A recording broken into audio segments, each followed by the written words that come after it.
Hello, everybody.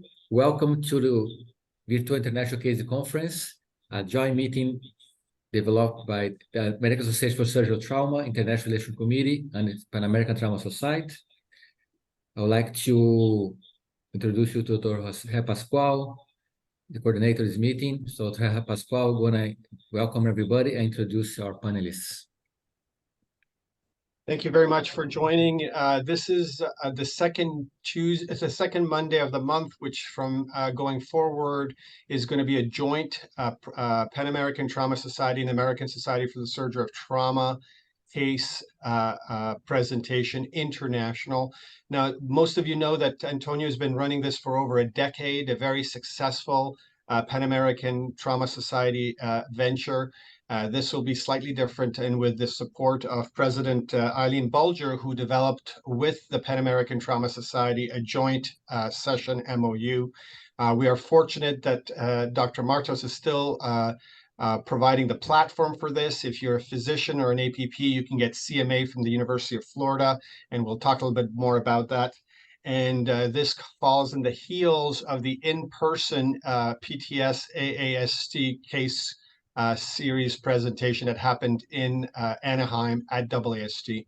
So we have an hour. I would ask everyone to mute themselves unless they're speaking. We have the luxury of three senior international and national panelists, Dr. Kurihara from Milan, Dr. Boffard from Johannesburg, and Dr. Demetriades from Los Angeles, who will be listening to the presentations, one from the University of Miami, one from the University of Pennsylvania, and interrupting with comments, ideas, suggestions from their vast experience.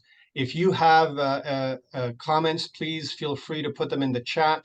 We would ask you not to interrupt the speakers, but to put them in the chat, and then Antonio or I will bring that to the forward. We're going to try to stick to 1 hour, so half an hour per participant, including interruptions. Did I miss anything, Antonio? Is it? Perfect. So the first case is going to be presented by Dr. Robert Conrad. He's a trauma fellow, trauma surgical care fellow here at Ryder Trauma Center, Jackson Memorial Hospital, University of Miami. He's going to present a case that happened a few weeks ago. Dr. Conrad, welcome. Thanks for presenting today. I'm looking forward for a great presentation. Thanks, Dr. Marttos. Let me go ahead and share my screen here. All right, so this is the inaugural AAST and Pan American Trauma Case Conference. I'm a trauma fellow at University of Miami Ryder Trauma Center. I have nothing to disclose. I have the standard DoD disclaimer, and thank you to Dr. Marttos for organizing this and inviting me to present this case. I'm also an active military surgeon and pilot, as well as skydiver and mountaineer. All right, so this first case, this is a 34-year-old female who was involved in a motor vehicle crash. This was at highway speeds, roughly 70 miles per hour. She was brought in by ambulance with reported prolonged extrication over 30 minutes. They reported significant incursion into the vehicle with positive loss of consciousness, but she was a GCS 15 on scene and on arrival. Unknown if she was wearing a seatbelt, and there was positive deployment of the airbags. So on arrival to Ryder Trauma Center, she was primary survey area was intact and she was speaking softly. She had mildly labored breathing with diminished lung sounds bilaterally and obvious flail chest on exam, but was satting 92% on room air. Heart rate was 110, blood pressure 140/90, GCS 15 with equal round reactive pupils, and no external signs of trauma at this point. So kind of a question to our panelists. Based on the primary survey, would anyone immediately intubate? Would anyone immediately place chest tubes or continue on? Okay, let's start. I want to see a chest X-ray before you do any intubation or any thoracostomy tube insertion. Very often you have a flared chest with just severe lung contusion, but no hemopneumothorax. So I wouldn't rush to put a chest tube unless the patient desaturates. The same thing for intubation. I wouldn't intubate so early unless the patient desaturates. The only exception is if it's a high-risk elderly patient or severe multi-trauma patient, then I would be much more liberal with intubation. Thank you. Dr. Martins, What about you, Dr. Kurihara? Side? Yeah. Go ahead. Dr. Boffard? Yep.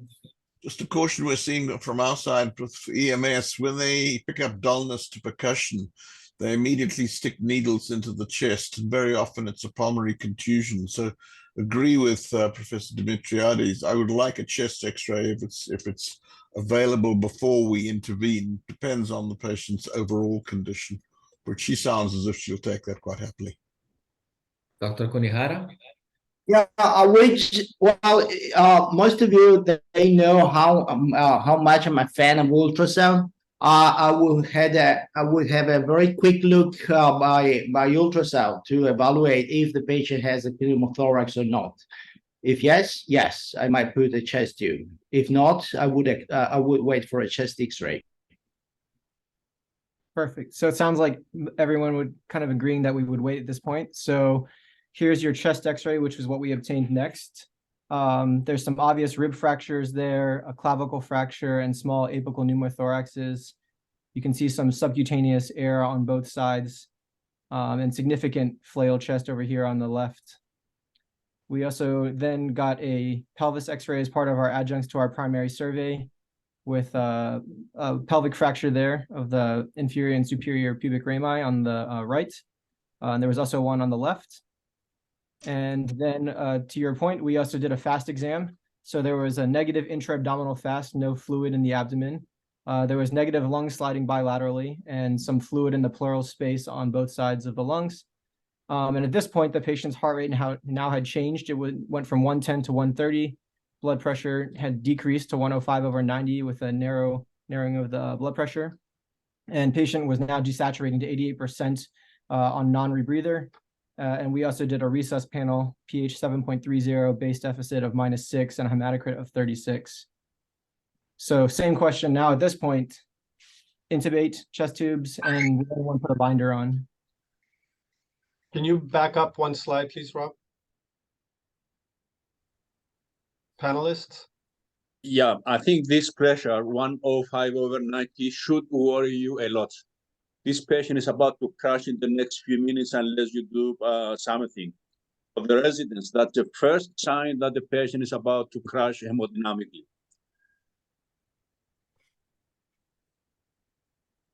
Yeah, this patient is red lights here. This patient is going to die. I will put a binder and in the meanwhile organize to put a chest tube. Yeah, I think at this stage, having in mind the chest X-ray with bilateral subcutaneous emphysema, bilateral chest tubes are it's a strong indication. And I would start blood transfusion, all blood, and initiate intubation. Is anybody preparing for a BOA? Nope. No. No. All right, so we did as you guys said. So we intubated this patient. She had significant work of breathing, desaturations, the bilateral pneumothoraxes, concern for maybe tension versus bleeding from the pelvis, as well as this flail chest and pulmonary contusions. We did not place a pelvic binder, that we did place bilateral chest tubes and got a couple 100 mLs of blood out, as well as a rush of air, and intubated. Here's the chest X-ray post-intubation and with bilateral chest tubes now placed. Question for you. There was a wish to put in chest tubes before intubation. When I last looked, she's still awake enough to need local anesthesia. That's going to take you 5, maybe 10 minutes. And maybe she actually needs a tube in that 5 to 10 minutes. Right. Not a chest tube, but an endotracheal tube. Another important point, Paula made a note that she would try to resuscitate a little bit first before intubation. And that's a very important point, because very often, if you do not resuscitate a little bit during the rapid sequence induction, the patient decompensates. The patient often goes to cardiac arrest. So give a little bit of fluid, give a little bit of blood, and then try to intubate. I prefer to use ketamine. Supposedly preserves the blood pressure a little bit more effectively. Thank you. What did you use for medications, Robert? I am not quite sure what we ended up using. They did RSI, our anesthesiologists and residents come for the intubation, record the actual intubation medications. But she did start to decompensate as she got intubated. So she got a liter of fluids rapidly, and then we had also got the cooler for blood, and we put in the chest tubes kind of simultaneously as she was getting intubated to make sure that there was no tension from the positive pressure. Okay, Rob, just for the residents, during the rapid sequence induction, the patient often decompensates for two reasons. Number one is the loss of sympathetic tone because of the drugs. And secondly, you lose the tamponade effect. The moment the muscles are paralyzed, any tamponade effect in the abdomen or in the bleeding from a thigh or from another extremity can really get lost. So the patient decompensates severely, very often. Thank you.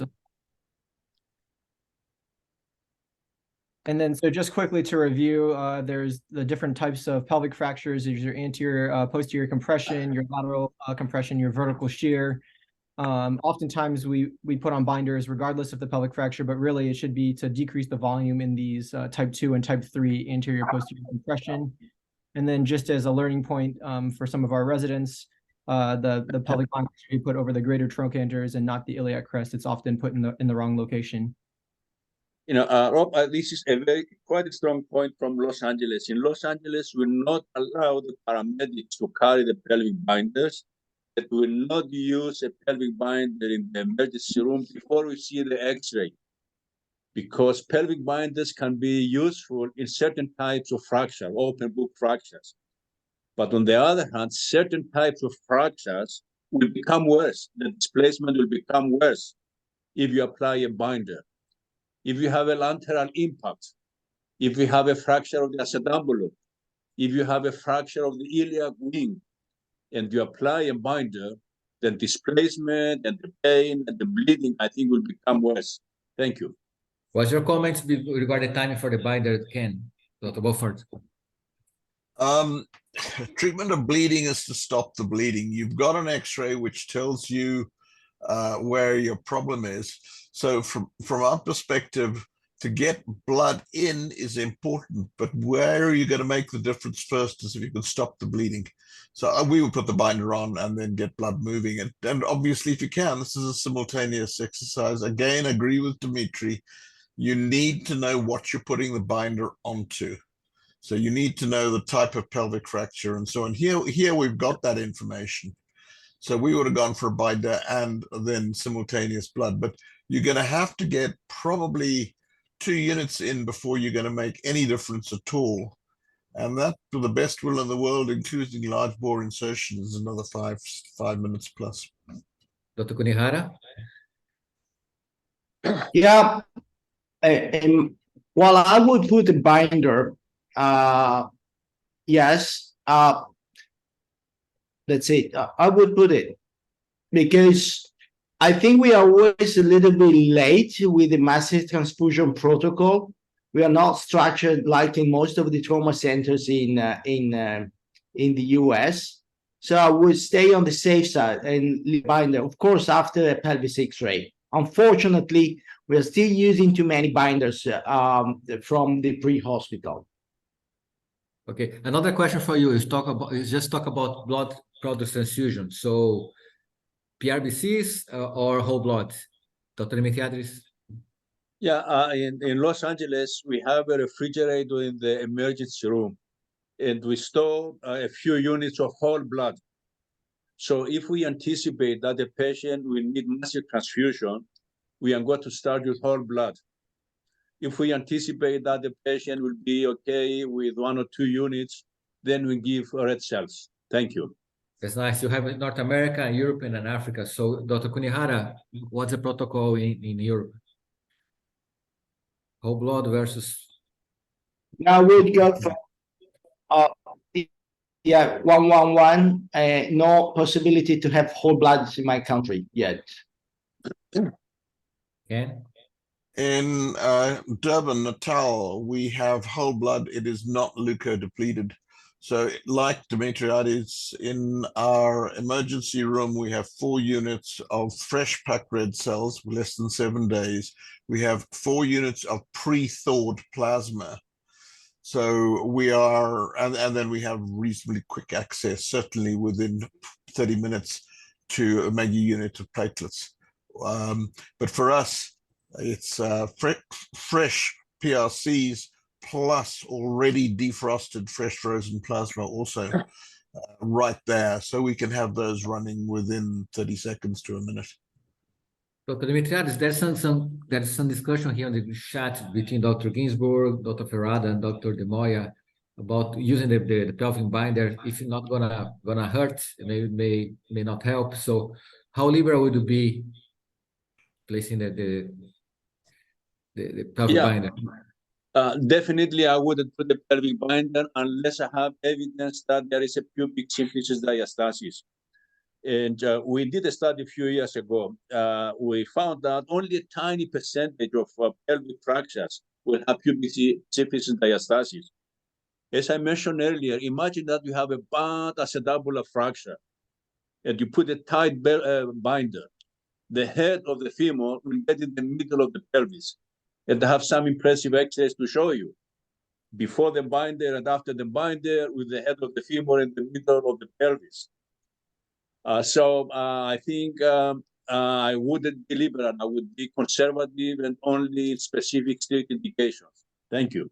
Thank you. Dr. Boffard, you know that in some place you don't have the binder or don't have CAT scan, have angiography. If you are in rural area or in a conflict area, so what do you do first? What will be your sequence for this patient? If you're in a rural area, you pretty much have crystalloid and that is it. We don't really have the walking blood bank that a number of centers have, but we do have sheets. So the original pelvic binder, and it still works quite well, is a bed sheet. It's a problem. You have what the Australians call the tyranny of distance. And the tyranny of distance is most rural trauma centers see so little comparatively major trauma. They're neither geared for it mentally nor equipment-wise. We just hope they phone us early. Okay. Dr. Kurihara, can you explain what's the walking blood bank for people that don't have? These are terms for the military, right? Oh, yes, this is a huge challenge. Most, at least in my country, in most of the level 2 trauma center, there is no massive transfusion protocol. We are investigating on this, and this is a huge problem. We need to work much more, and I think that also in many other European countries, high-income countries, I think in where a trauma system is not well structured, we're still struggling to have a massive transfusion. Yeah. So regarding the walking blood banks, military units, they have the soldiers type and cross, and I saw a demonstration in Norway once. If somebody's injured, they have a possibility to remove the blood and apply to one of their partners, like in up to 10 minutes. That's something very effective, and really tourniquets and blood transfusion as soon as possible change the outcomes in conflict areas. Back to you, Rob. There's a few questions, Dr. Marttos, in the chat about additional agents, adjuncts. Calcium gluconate has been mentioned, cryoprecipitate, and TXA. Is that a standard for everyone to give to this patient, Dr. Demetriades? Now, I would give TXA 2 grams, 1 dose, and then we'll go to red cells. Dr. Boffard? We would not, if this is an urban case, we would not give TXA. We have in-house take 6s, and we run our situation on, we have ready availability of TXA. We obviously support it in the more rural areas, but this is a lady who's not got a lysis problem at the moment. This is a lady who needs blood and she needs to be able to clot. So we would not give routine TXA. But that's because it's urban and because we can get a TEG 6 within the initial rapid TEG will come through within 6 minutes. Dr. Kurihara? Okay. Go ahead, Conrad. All right, so we're still in the resuscitative bay. At this point, we placed a femoral A line, a central line, as well as a Foley that had gross hematuria. At this point, the patient's heart rate was still tachycardic to the 130s, hypotensive now to 90s over 40s. So we did as y'all said. We didn't have whole blood available, although we usually do have it in our cooler in the ER or in our fridge in the ER. But in this case, we gave 2 units of PRBCs, 2 units of FFP, and the patient responded. Heart rate came down to 105. Blood pressure improved to 120s over 90. Okay, So- Rob, can I ask you, sorry to interrupt you, just go back one slide. Why did you put the femoral arterial line? Is it in anticipation of a REBOA or just to have just an arterial line? Both. Yes. So one to have hemodynamic monitoring, and 2, in case we were planning to do a REBOA, we would upsize that to our REBOA sheet. Okay, So- just generally, for monitoring purposes or transfusions, it's not a good idea to give, to put the femoral line, femoral artery or femoral vein, because you might have an injury to the femoral vessel, to the iliac vessels. So we try to put lines in the upper part of the body. But if you are planning for a REBOA, it's a different story. Correct. Yeah, we had the thought of potentially putting in a REBOA, which is why we went with the femoral A line. Thank you. So next question to the panelists is, so now you have a patient who's responded to some blood in the resus bay. They have a bad pelvic fracture that we know of. Is anyone placing a REBOA at this point? Is anyone going to go to CT scanner since the patient has a transient response to the transfusions? Or would anyone go straight to the OR? Or what about IR? A lot of options here. Yeah, and remember, you talk a lot about REBOA, but I know the REBOA is not available in every single country in the world. So we're going to have people watching here from many countries that don't have I REBOA. would like to know what about the lactates? What about? I would need more numbers. I would need a little bit more about the physiology of the patient. So after the 2 units, the patient had a heart rate of the low 100s for 10-15 minutes. We watched them in the resuscitative bay as the transfusions were going. Blood pressure was normal, and the patient remained intubated.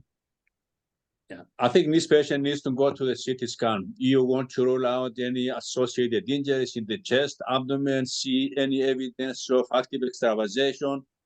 I don't think that it's a good idea to try REBOA or to go to the IR since the patient seems stabilized, a little bit more stabilized. Thank you.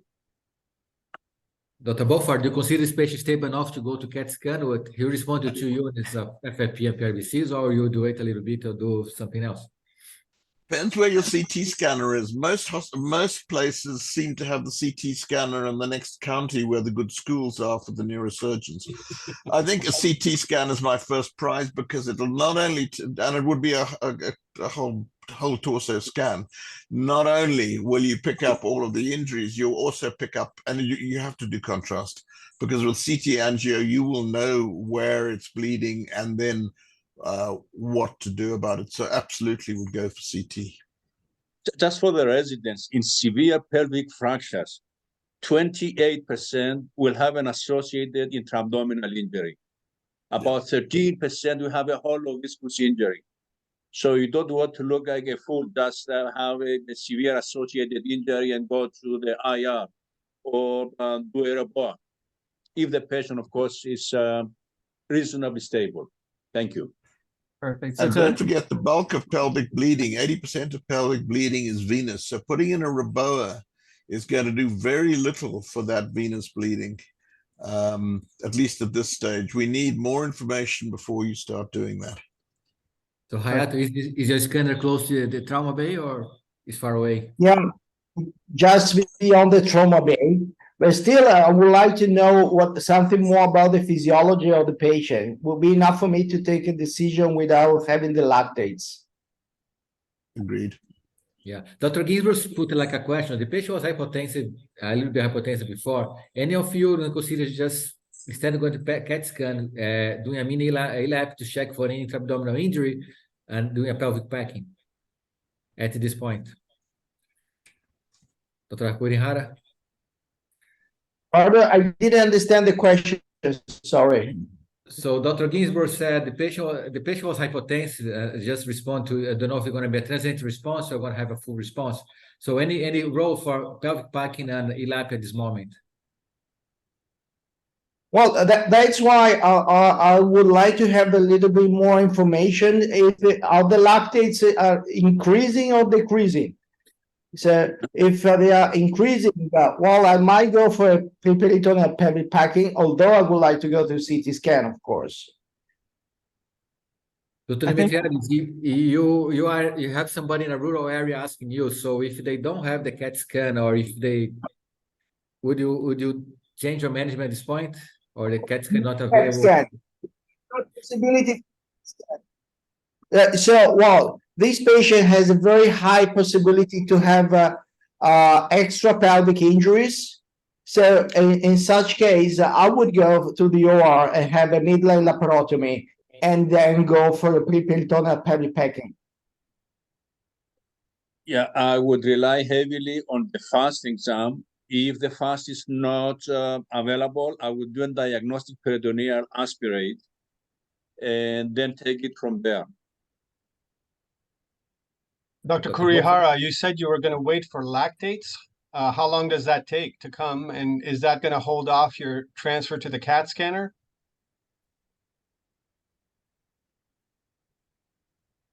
We may be frozen. Go ahead, Dr. Okay, Boffard. can I say a couple of on this? I think lactates, it's okay to have it, but I would really delay the evaluation of the patient waiting for lactate results. I would continue with blood dissociation, blood transfusion, and go to the CT scan and the close monitoring all the time. Okay, Dr. Boffard? Two unrelated questions. I would hope that most EDs have a blood gas machine, and that blood gas machine, if it's been built since after about 1999, will have a lactate ability, and one would use it if you have it. The other is she has got chest injury as well. Just a question, Dr. Conrad, what do the EKG show? So she didn't have an EKG at this point, but on the telemonitor, she looked like she was sinus tach. There was no like obvious ST elevation or anything. And that's the key, because she's a key vulnerability for myocardial contusion as well with everything else. So let's not forget what's above the diaphragm. Absolutely. And her lactate on the initial resus panel was 4.5. That was when her gas was 7.3, base deficit of -6, but her hematocrit was 36. To speed this along, I'm just going to go ahead and show the CT scan. So we did go to scanner because she responded to the blood. This will scroll through here. So bilateral hemopneumothoraxes, pulmonary contusion, flail chest on the left. There was a grade 2 kidney injury on the left as well.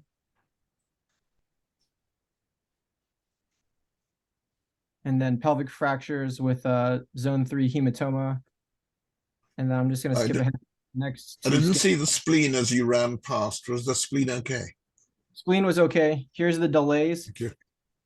So on this scan here, on the delays, on the left kidney, you can see there's extravasation as well as extravasation in the pelvis. And this looked to be arterial extravasation. Okay, you have 3 more minutes. Keep going, Robert, please. And then she also had a extraperitoneal bladder injury, as you can see here. I won't run through this scan for the sake of time. So here's the list of injuries from the CT scan.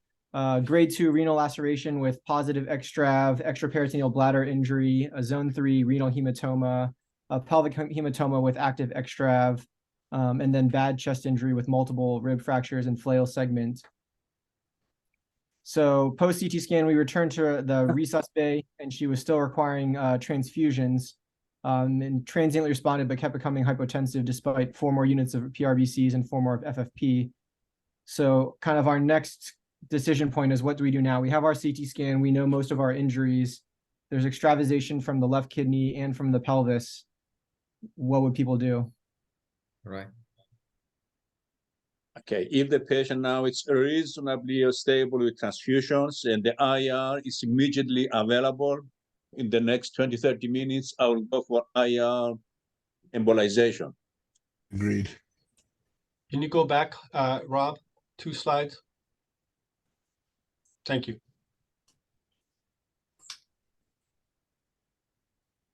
Dr. Kurihara?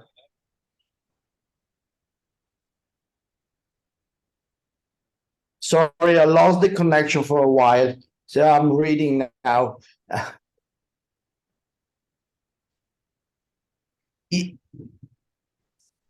Yeah, I would go to the OR now, of course, and I would go for a peritoneal pelvic packing, trying to understand how the patient is doing, and then maybe if my peritoneal pelvic packing is not effective, I might consider to get prepared to ligate the hypogastric vessel. So in our case, the patient we deemed to be too unstable, despite getting 4 more units of FFP and PRBCs, remained hypotensive, and our IR suite is across the hospital. So we elected to not take the patient to IR. We ended up activating an MTP, calling IR, and then taking patient to our hybrid trauma OR for both exploration and intervention. But it takes our IR doctors about 45 minutes to get set up and get ready.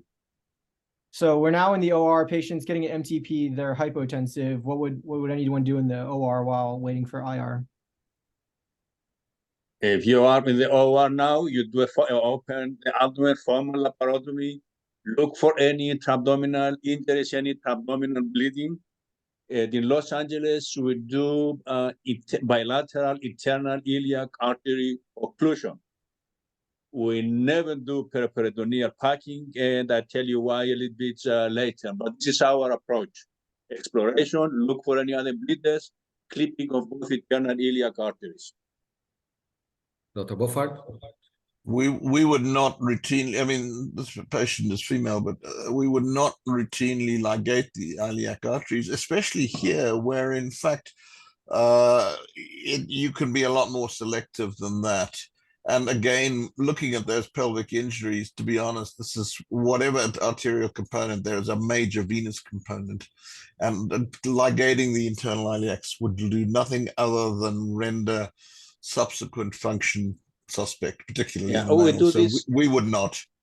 Yeah, in Los Angeles, we explore the hematomas. In about 12% of these patients, I'm going to find an injury to the iliac arteries or iliac veins, a tear in the iliac artery or the iliac vein. So we want to see this, and we want to stop the bleeding. And then we direct pack any venous bleeding, and we occlude temporarily iliac arteries. So later on, when the IR team comes in, we can always remove the clips and then let them do angioembolization. So this is our approach. Very controversial, but this is our approach in Los Angeles. Thank you. That's why this meeting is so important, to see different approaches, different ways to treat the same patient. Dr. Kurihara?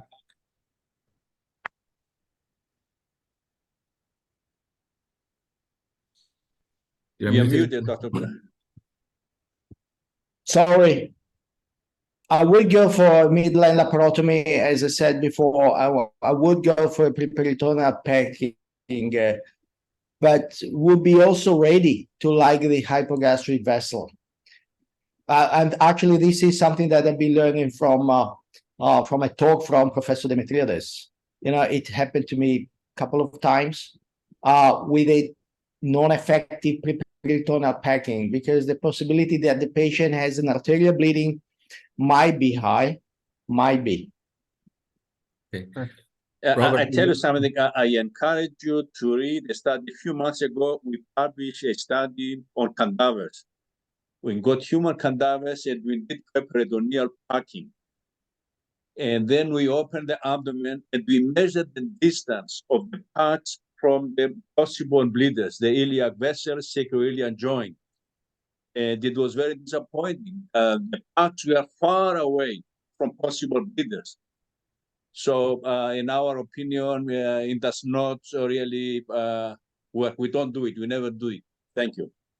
Okay, Rob, so the time is over. Let's go to the end of the case, please. Then we're going to have the comments from the panelists.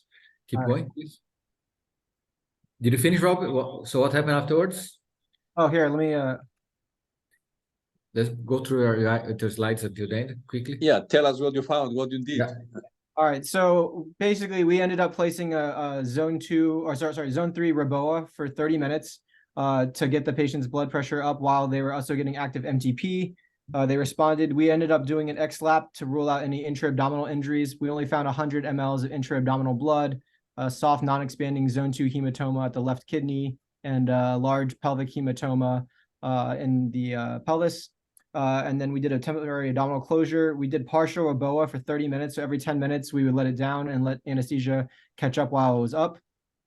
And then I wanted to see if anyone had experience. We have the prime ×7 French Reboa, but there's a new 4 French Reboa now, which is the front line, which would be interesting to see if anyone has experience with that. So you don't have to use the angioseal to close. You can place it through your normal A-line catheters as opposed to trying to get a bunch of different wires and upsize sheaths and catheters to get the Reboa in.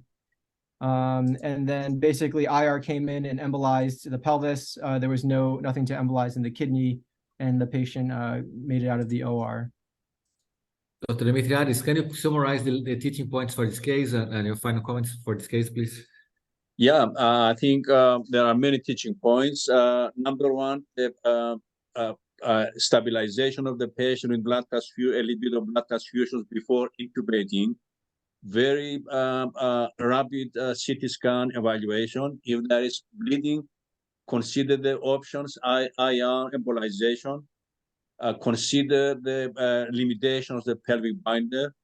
Consider the plus and minuses of the peritoneal packing. And I encourage you to read the recent studies on pelvic fractures and Reboa. There is good evidence that pelvic fractures, isolated severe pelvic fractures, Reboa does not have any positive effect. The outcome is worse. There is evidence that now there is increased risk of compartment syndrome. There is evidence of increased risk of VTE complications. So these are my biases, and this is what we do in Los Angeles. Thank you. Okay. Dr. Boffard, quick comments while you prepare for the next presentation, please. Right. We've had a couple of tries of the Cobra. It's not legal in our country yet, but it's amazing what you can get by supplies. Very easy. Danger may be that it's so easy that people will be prepared to overdo it. I'm not convinced about Reboa in this situation, and we're just waiting for the UK major Reboa trial, which actually showed that mortality and morbidity from Reboa far exceeded benefits.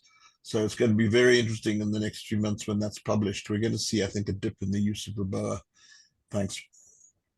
Okay, Rob, Rob, can you stop sharing? And Dr. Martinez-Quinones, can you start sharing? Our next speakers. Yeah, go ahead, Antonio. No, Dr. Pascual, we're going to introduce the next speaker right now and moderate this presentation. Dr. Pascual. Yes, so Dr. Martinez-Quinones and Dr. Yelon from the University of Pennsylvania in West Philadelphia. Go ahead. Thank you, Dr. Pascual. This is a case of Dr. Yelon's that presented here to the University of Pennsylvania. We have nothing to disclose.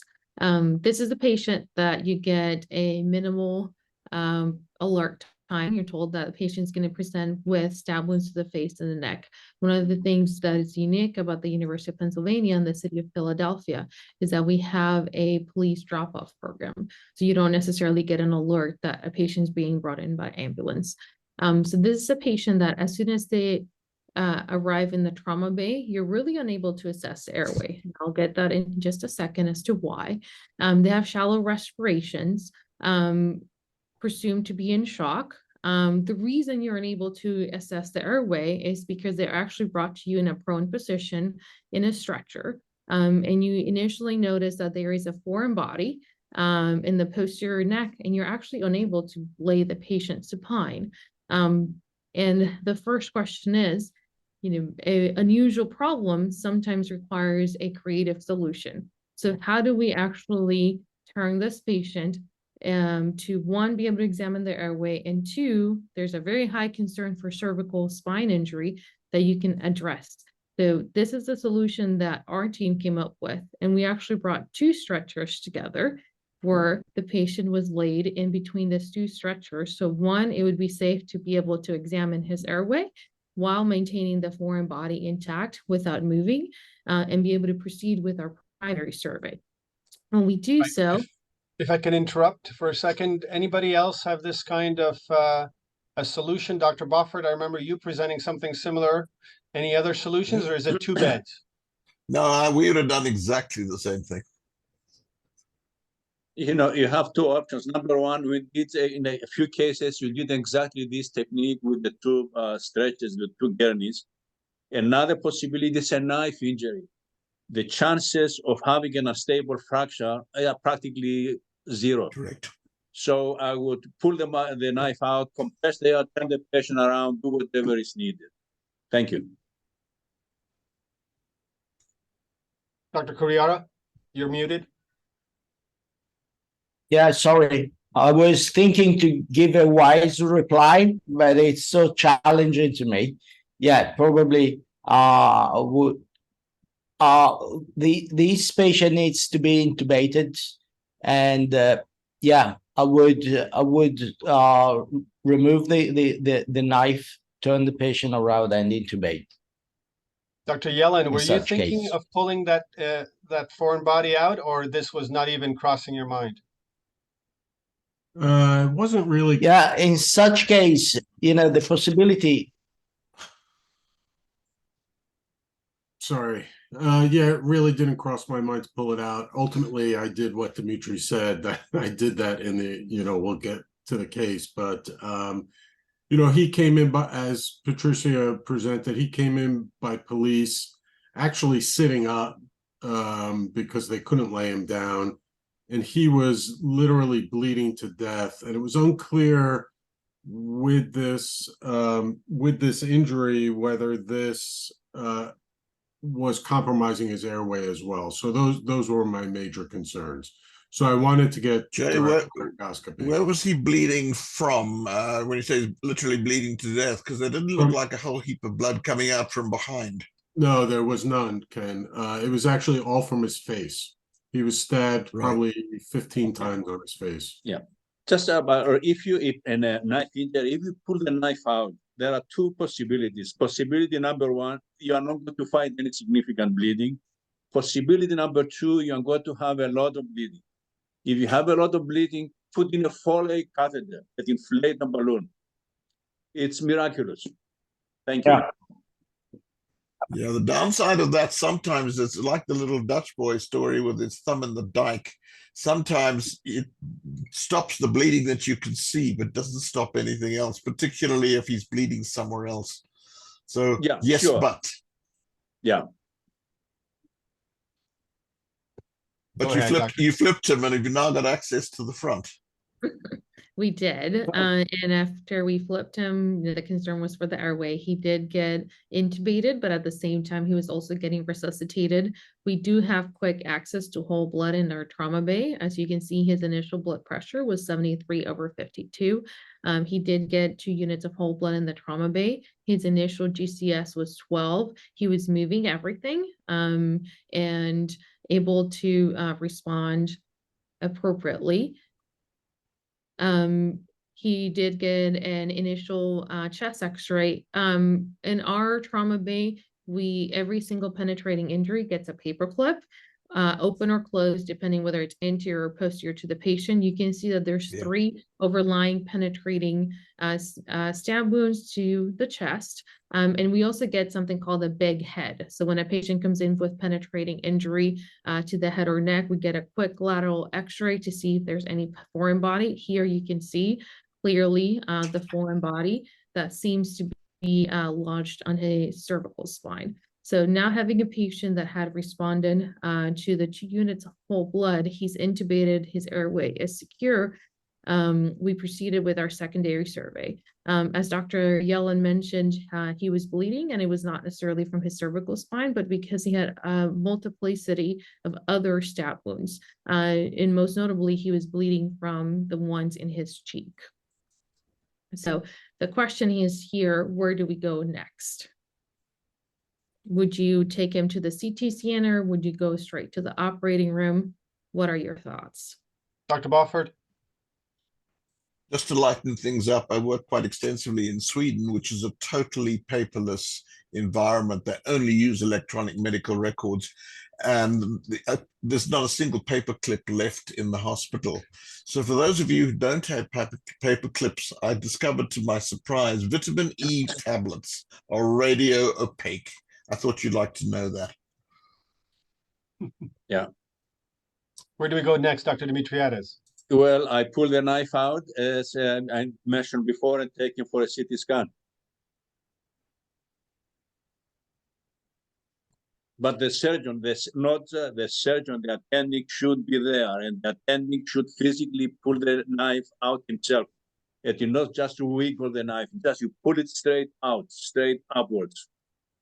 Dr. Kurihara, if you're not pulling out the knife, are you going to scan this person in the prone position? Yeah. It's the only chance, I think. So to tell you the truth, I have no suggestion for that. What I would have done is pulling the knife out, to leave it Foley, and go to CT scan. Dr. Bofford, you would do the same? I would want to get control of that airway before I pulled the knife out. Once I had control of the airway, because that CT scan is a great place to lose an airway. So I would get control of the airway, then pull the knife out, and then scan. Dr. Martinez? So similar to what Dr. Kurihara mentioned, patient was intubated and was taken to the CT scanner prone. I'm going to show several images, including the CT of the head. You're going to see as well a CTA of the neck, and then the C-spine CT. You can see that knife that's traversing the right suboccipital tissues, with the tip terminating in the posterior aspect of the right lateral aspect of C1. Close proximity to the right vertebral artery, concern for potential injury at the level of V3 and V4. There was quite a bit of artifact, as you can see, which then muddies the picture a little bit on whether there's true injury or not. However, the artery was noted to be patent, and there was no intimal flap that was visualized at the level of the carotid, bilateral common carotids, internal carotid, or even the vertebrals. So after evaluating that, as well as his chest and everything else due to the concerning factors for his penetrating injuries, we did elect to go to the operating room to do further exploration. Just as a summary, you can see the knife in the lateral aspect of C1, the right vertebral artery at the level of V3 and V4 that was concerning for external compression from the foreign object. And then you can see a 3D reconstruction of where the foreign body is located. So just to clarify, the cord is injured or not injured at C1? No, the cord was not injured. The foreign body was only in the bony structure itself. And then the other thing that you can see here in this 3D reconstruction is that minimally displaced fracture of the left mandibular body and ramus. I saw C-spine fractures as well. Are they unstable or not stable or stable? Considered stable. Yeah, in knife injuries, you practically never see an unstable fracture unless there is a complete transection, decapitation, something like that. So now what, Dr. Demetriades? What would you go do next? Well, I would have removed the knife in the emergency room in the first case. Now I'll put the knife out in the operating room. I'll put the knife out and see what happens. Any other opinions? Dr. Kurihara, Dr. Boffard? Going to the operating room? Not much to add. Okay. So that's exactly what we did, Dr. Demetriades, but in the operating room, we removed the knife that was impaled, sent the knife for a specimen. There was a moderate amount of bleeding. Direct pressure was held to allow anesthesia to appropriately transfuse the patient, provide stabilization. And after about 5 minutes of holding pressure, we explored the wound by extending it in both directions to identify the source of bleeding. And, suspicion based on what we had found in the CT scan is that this was coming from the right vertebral injury, and that further exploration would potentially, require neurosurgical exposure, laminectomy, and direct suture ligation, which because the bleeding was reasonably controlled, we felt that just simply packing, leaving with pressure, will be sufficient for then a post-operative neurointerventional procedure. So then in this case, knowing that posteriorly, operatively, we would not be proceeding, the question is, what do we do with everything else and exploring the neck? So at this point, the patient was turned and we proceeded with an anterior left neck exploration to evaluate not just the vascular structure, but for potential aerodigestive injury. It was noted that he had a midline cervical spine hematoma, the esophagus and the trachea, along with the internal jugular, the carotid artery, and the vagus nerve were all noted to be atraumatic. Patricia, can I ask you, did the patient have any injuries to the anterior neck besides the knife posteriorly? He did have some small, multiple little penetrating wounds, but again, knowing that the size and everything with the knife, and there's potential for zone 2 injury. Okay, but on the basis of the CT angio you had, there was no evidence of vascular injury, right? Correct. In the neck. So Correct. what was the reason for exploring that? Well, he did require resuscitation. At this point, he had received 3 units of whole blood, 4 units of packed red blood cells, 2 units of FFP, and then a pack of platelets. So the concern is, knowing that there was that hematoma, was there something that we missed? Okay. And that's a concern for me as well, because the first couple of units that you lose barely changes your blood pressure. The fact that you've given him something like 4 to 6 units on top of the 2 units you would have lost already says that's a bunch of blood. Mm-hmm. And if it's not contained, where did it go? Or was there something like a spinal or something that's being missed? The other thing is those 3 paperclip, the projections that I saw from those paperclip look as if they were all superior mediastinum injuries rather than facial injuries. Yeah, he did. So he had the facial injuries, he had those to the chest, and he also had some extremity injuries to the forearms and the wrist. Now looking after the resuscitation, obviously the concern for the bleeding, most of the bleeding actually had been external. Obviously, in the case of police drop-off, we don't really get any pre-hospital information. So he was already in shock and hemorrhagic shock upon presentation to the trauma bay. And once he was fully resuscitated, he remained stabilized. And it's, concluded that all that bleeding happened pre-hospital. The Brits have the comment of 1 on the floor and 4 more. You don't bleed into your brain. And the 1 on the floor is the external, and then extremity, and then your 3 truncals. Did anybody look at his clothing? That's a pretty good giveaway if he's bleeding. Yeah, Ken, he would have come in with clothes on. He was saturated with blood. That's the point. So you're looking at blood on the floor, or at least on this case, on his clothes. So it's external. It's a very useful rule by thumb, working how to exclude bleeding. Dr. And we all Demetriades. too often don't look at the clothes. Mm-hmm. Agreed. Dr. Demetriades, if we had taken the knife out either in the trauma bay or in the operating room, and it was exsanguinating pulsatile bright red blood, and you put a Foley in there, but it was the vertebral artery within its bony trajectory, does that help? Does it rupture your balloon? No, it does help because it produces tamponade. It's you have a lot of dense connective tissue around that area, ligaments, and the balloon will produce tamponade. And operatively, there's absolutely nothing you can do at this level. The only possibility is to go for angio intervention. One option you can try: turn the patient on his back and ligate the vertebral artery just above the clavicle. but there is always collateral circulation from the opposite vertebral artery. So it's not really effective. Dr. Kurihara, any comments at this point? No, yeah, probably the only comment is that I think we should be lucky to have a hybrid room. I like the idea that even after surgery, post-operatively, you took the patient for a diagnostic angiogram. Yes, in a second, Dr. Boffard. I think we would have tackled it slightly differently here because the vertebral is extremely fiddly to get at, particularly in the bony canal and everything else.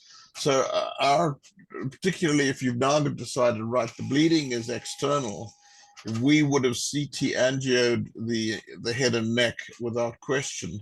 But our own feeling is that unless there's major problems with that vertebral happening now, we would also look at the aerodigestive system from within. We would endoscope and bronchoscope.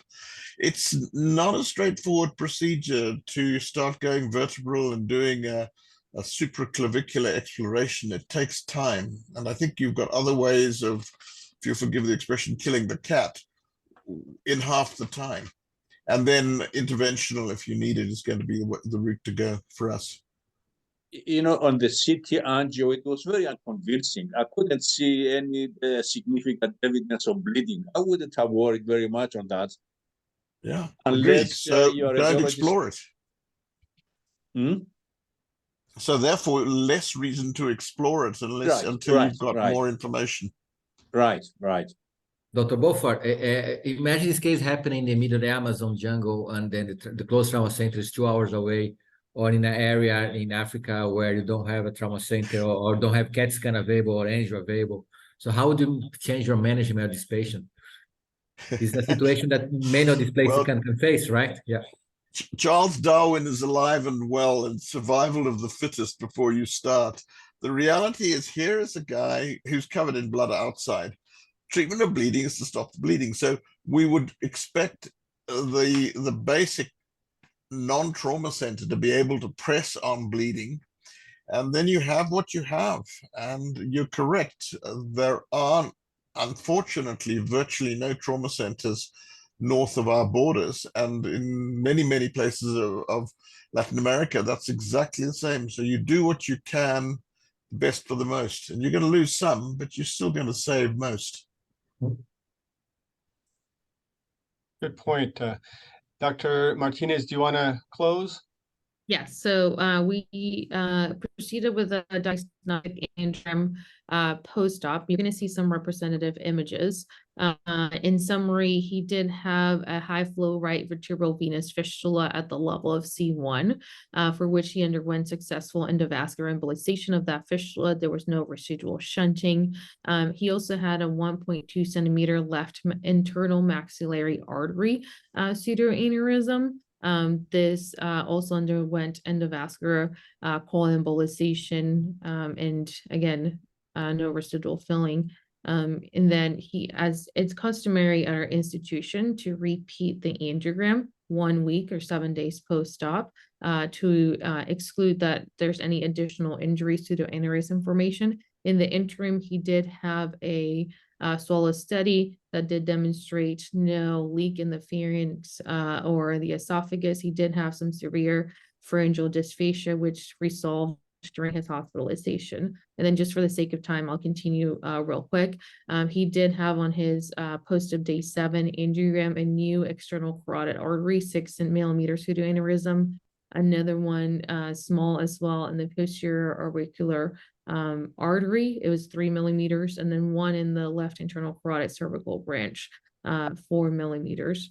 And a repeat swallow then demonstrated that he had resolution of his dysphagia. Again, no leak demonstrated. And he was seen in our clinic a month after, for which he also had a follow-up angiogram, did not show any additional findings. Everything had been resolved. And his major complaint 2 months out was that he was having some right index finger and thumb weakness. And this was secondary to one of the penetrating injuries that led to ligamentous injury. So otherwise, the patient thankfully recovered well and didn't have any other major sequelae. Great case. Well done to you and your team, Jay. Great. Dr. Boffard, do you give aspirin routinely after angioembolization, not of the liver or solid organ, but of the head and neck? And do you routinely look for pseudoaneurysms after such embolization? We do not routinely give aspirin, and we have difficulties with follow-up, but we would look, try and get a follow-up on a patient like this, absolutely. Dr. Demetriades? No aspirin, no follow-up. Just for the residents, we have a vertebral artery, but there's no vertebral vein. In fact, what we have is a couple of tiny little veins going across parallel to the vertebral artery. You can hardly see them. They're very tiny, like a venous plexus. Thank you. Thank you. Dr. Kurihara, any final comments? No, just there was an amazing case, and we just like to congratulate with Dr. Martinez. It was amazing. Yeah, it was a fascinating case. Very, very interesting case. Yeah. Been learning a lot. Really been learning a lot. Thank you for sharing.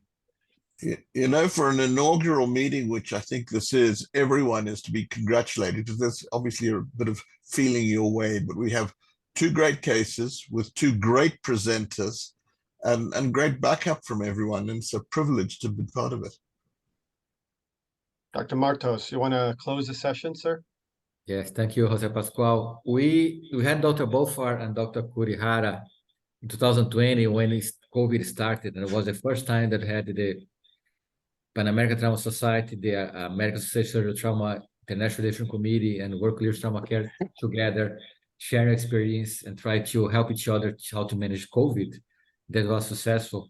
So the idea to do this one, the study series, is to put back all this expertise from the universities, the academic centers from around the world together to discuss trauma management, trauma care.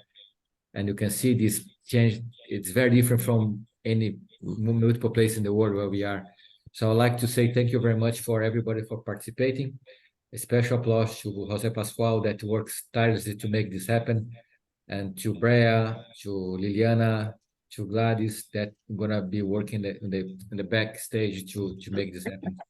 Remember, you're gonna have CMEs for this meeting, and this meeting is gonna happen every second Monday of the month, 12 p.m. Eastern time.